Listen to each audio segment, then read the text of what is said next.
Hey folks, welcome to Moonshift Audio. In this week's video, I'm going to show you around 5 of the most basic and fundamental controls on a synthesizer. Synths are probably the most common tool for electronic music producers these days, and there's a serious amount to learn if you want to go deep into sound design, but that's not for everyone. If you're not the kind of person who finds synthesis interesting, or if you're just starting out on your production journey, then you may well be just working with presets a lot, and that is a great way to work, but I just want to show you how learning a few of the basic controls on a synth can really sort of open things up for you. Before we get stuck in, I'm just going to introduce myself quickly. My name's Jack. I'm a producer and mix engineer based in the UK. If you'd like to work with me on a project, you can get in touch at moonshiftaudio.com. But for now, let's jump into these synths. Okay, so I've got Serum open here, probably one of the most common synths these days. And this is just the initial patch. This is what it sounds like when you load it up. That's just a saw wave. And the first parameter I want to look at with you is the filter. And this is an absolutely fundamental principle of pretty much all types of synthesis. And as soon as we turn it on, you'll hear that the sound is much less bright, much more muffled sounding. And that's because the filter, in this case, is called a low pass filter, which means it lets the low frequencies pass. It lets the bassy frequencies pass and cuts off the higher frequencies. And the control that I want to look at with you first is the cutoff. And what this does is called the cutoff frequency, and it changes the point at which the frequencies are cut off. So if we open it up, raise it up, we let more of the higher frequencies through, and if we lower it down, we cut off more of the high frequencies and only let the low ones through. One thing you might want to bear in mind is the routing. For example, if we turn on oscillator B here, suddenly we've got all that treble back, and that's because here in the routing, the filter is not working on oscillator B. If we turn that on, now it is, and the same applies for the noise oscillator and the sub over there. But if you're someone who isn't at this time particularly interested in getting involved in the actual programming of synths, the cutoff is a really, really good control to know how to use because it can make a lot of patches a lot more usable for you. So I'm just going to open up Vital just so you can see another synth in action. This is the free version of Vital, and I'm just going to scroll through until, I don't know, let's just say we're looking for a pad of some kind. There you go. So nice simple analog pad, but we want something a bit brighter. Rather than continuing to scroll through until you find a preset that's just right for you, if you learn your way around the filter, you might just go, okay, let's just open up the cutoff.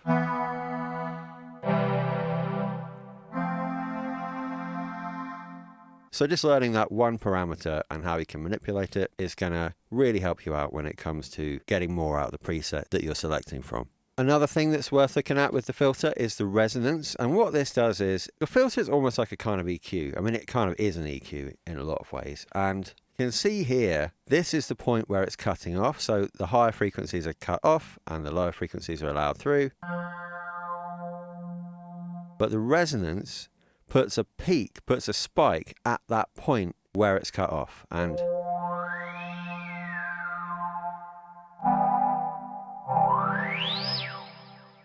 it can be good for sort of squelchy kind of sounds.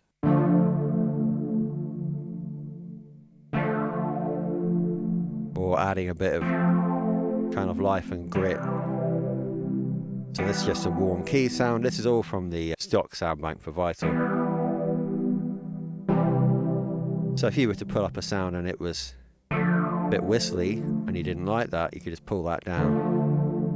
And we can brighten it up.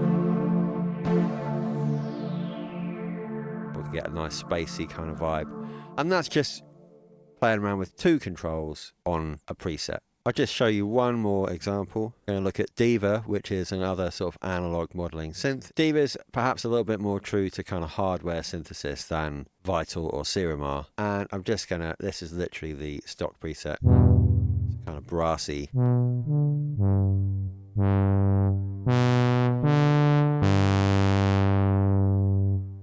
So there's our cutoff frequency.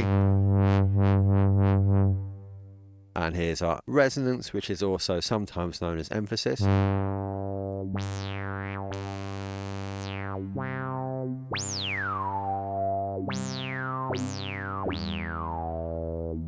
I would say 90% of all the synths that you'll encounter are going to have a filter as one of the fundamental parts of that synth engine, and it's a really, really useful thing to learn your way around. Next thing I'm going to look at is envelopes, because playing around with envelopes is, if I'm going through presets, it's probably one of the things that I will do the most. So I'm going to come back into Serum, where we've got our absolute bare bones basic sawtooth. And we're going to look at the amp envelope, and on pretty much all synths, envelope 1 is usually by default the amp. And when I talk about amp, I'm talking about the amplitude, which means the volume. And most envelopes have 4 or 5 stages. The most common ones are attack, decay, sustain, and release. And what that means is the attack is how long it takes that sound to get from 0 to full volume. This is in milliseconds. The decay is how long it takes to get back down, and the sustain is where it actually decreases to. So if I put the sustain on 0, the volume is going to go up to full and then come down to 0 again. And on Serum you actually get a really nice little graph of how that's doing it. So, but if I put the sustain halfway, it will hold there as long as the keyboard note is held. This could also be a note that you've drawn. The last control is release, and that's how long it takes to die away once you've let go of the key. And the release is a really, really useful one. That's probably the one I'm going to focus on for now, because what it means is maximum sustain. So I'm just tapping the key, you can see here, with no release, and with a long release.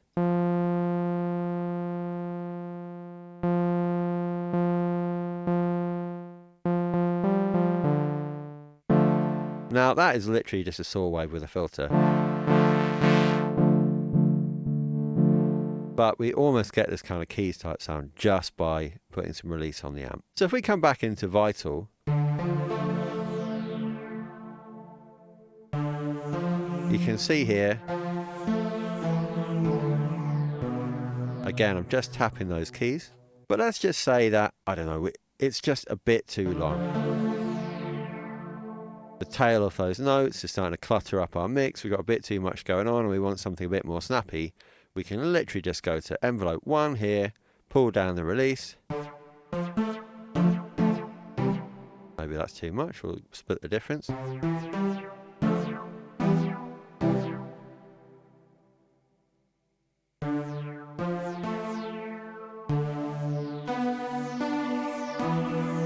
Or we can crank it up and we'll end up with a kind of pad type sound. If we look at Diva again, we've got envelope 1 here. This is a more simple kind of envelope, and the release is actually a switch. So now there's no release, and now there's quite a lot, and that's determined by the decay time.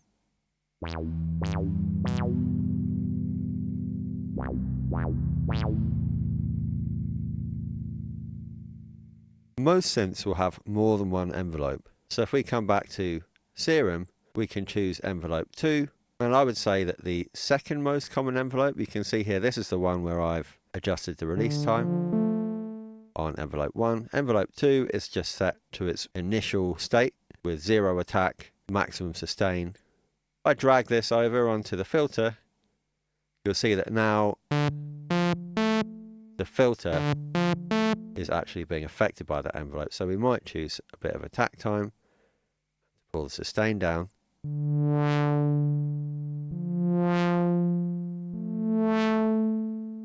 And we can choose the amount of that, this here.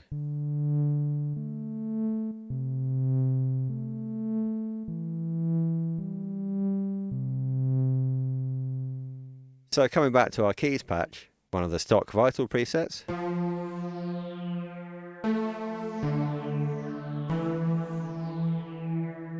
Let's just say that we don't want so much movement on that filter. We can see here that envelope 1 is affecting it, so I'm just going to pull this down.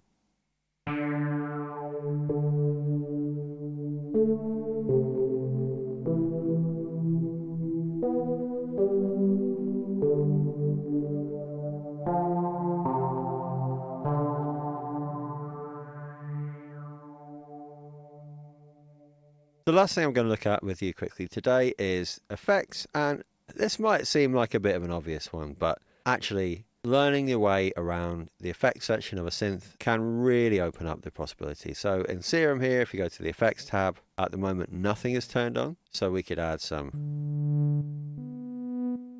reverb, delay,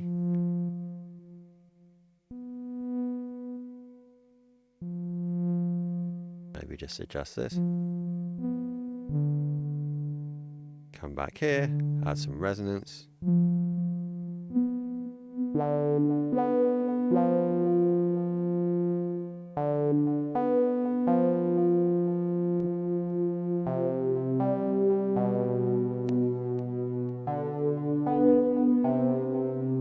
I'm just playing around here really, bit of drive.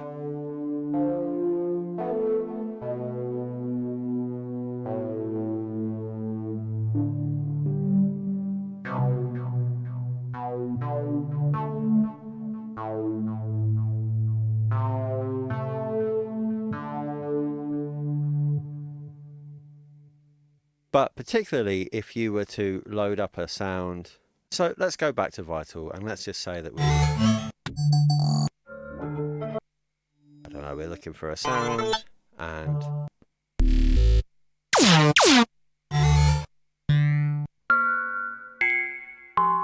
so we like the sound of this, but we want something that doesn't sound like it's quite so far back in the mix. We come through to the effects section, turn off the reverb. That's much more dry now. Now we might want to just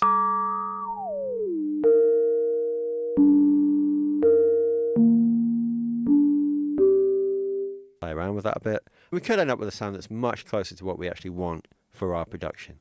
So I hope you can see there that even if you're not interested in learning how to fully program synth patches from scratch, learning a few basic controls can really open up the range of possibilities when it comes to working with presets. That's it for this week, but please do like and subscribe for more tips, tricks, resources and downloads from me at Moonshift Audio. Till next time.